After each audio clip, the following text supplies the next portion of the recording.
Denver 7's Nick Rothschild. We're going behind enemy lines with Matt Bové from our sister station in Buffalo. Matt, first question's an easy one. How nervous is the city of Buffalo right now? Terrified, Nick.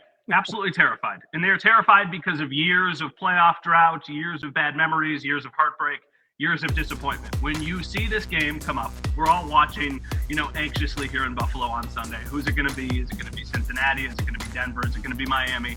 And admittedly, I think most Bills fans were pretty happy that they avoided the Bengals. I think Joe Burrow scared some people. So when the Denver draw comes out, I think a lot of people are like, okay, well, it's a rookie quarterback. It's a team from, Mountain Time coming to the East Coast. Feel pretty good about that. And then you see the betting line, and the Bills are a pretty big favorite. And I think that messed with people. I think people were like, oh no, like we're really supposed to win this game. Legitimately, I feel like people would be more comfortable if they were only supposed to probably win, not definitely win. But when you're an 8.5-point favorite, like you cannot lose this game. I've told people all week, this is an excruciating week if you were a Bills fan, because there's no real positive to come out of it. If you win, you're supposed to, and now you get ready for another playoff game. If you lose, the entire season is a complete, utter failure. So this is a really tough week, and people are not very confident. So you're around the team a lot, though. Do you think the weight of that is actually going to permeate onto the field? Like, if this game is closer than we think it necessarily will be by the end, are the players going to start feeling the weight of that pressure? I don't think they're going to feel it. And I think that what they're using to get them through kind of the, hey, you're supposed to win this game, is that the last time they played the Broncos, they lost. And they were supposed to win that game. Like, they all kind of brought that up this week. It's not the same team as it was last year. But quickly, Josh Allen got to the, they're a good team. They came into Buffalo and beat us last year. That was the last regular season game the Bills have lost in Orchard Park, was that game. And it got their offensive coordinator fired.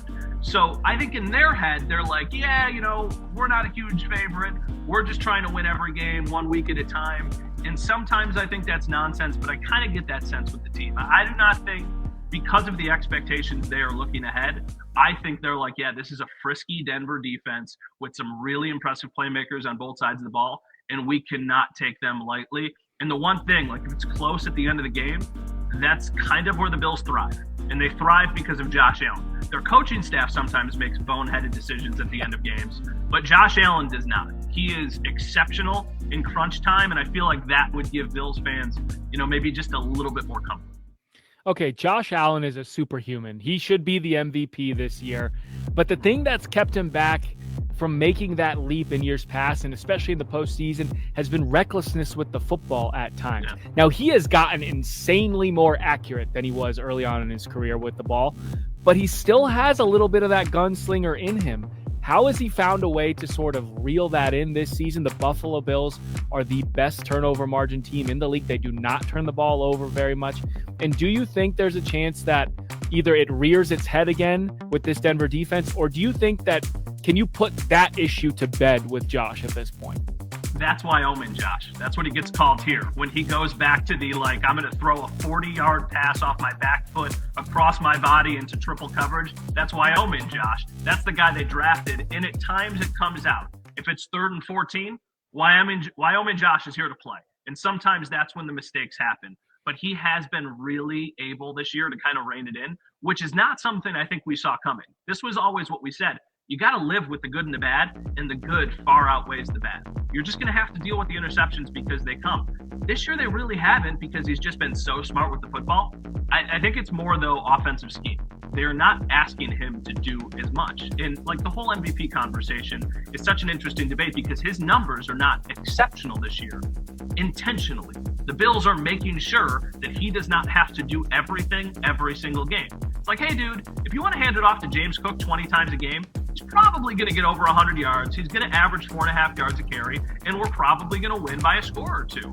But if it's a close game at the end, that's when we need you to kind of go all out. So the turnovers would be the way that I think the Broncos stay in this game or potentially win this game.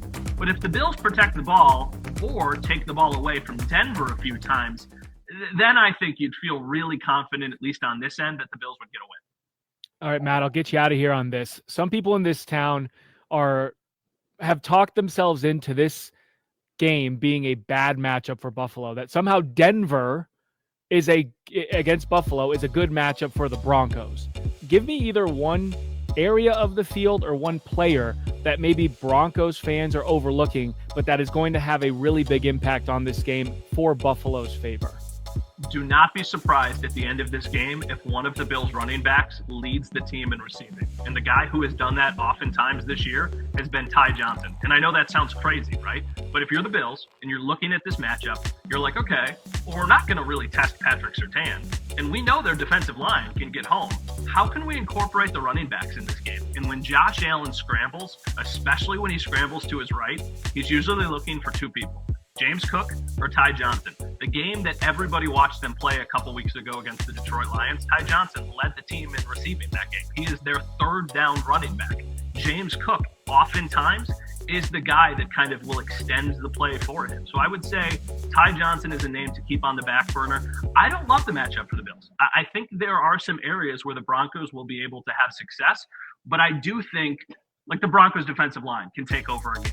I think they're going to get to Josh Allen a couple times, but I don't think they're going to take over a game because the Bills' offensive line might be the best offensive line in the NFL, and Josh Allen is so good at getting himself out of pressure.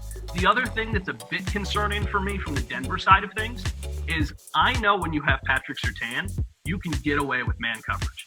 But the minute you try man coverage consistently on the Bills is when Josh Allen starts to run. You're going to turn your back to him, and all of a sudden he's going to run. It's going to be an 8-yard game. And then you're going to do it again, and he's going to do the same thing over and over again, and he's not going to stop doing it. Like, this could be a game where Josh Allen goes over 100 yards rushing, which seems so ridiculous. So I think it's going to be a close game.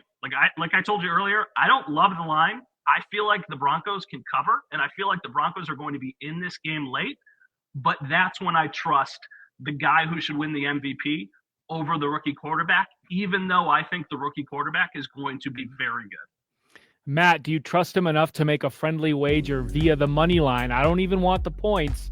Yeah. But if my Broncos win and I send you a Peyton Manning jersey and some of our finest Rocky Mountain Oysters, are you in on a friendly wager here? Yeah, sure. So a Peyton Manning jersey, what do I got to just wear it on like TV or something? Yeah, you can choose how you implement it. I need to see the Peyton Manning jersey on you and send you a plate of Rocky Mountain Oysters for you to imbibe. All right, so you want wings, I'm assuming, right? Whatever. Hey, I'm leaving it open to you. You're the master of your own wager. Yeah. Here. All right, yes, I am in, and we will discuss the specifics offline.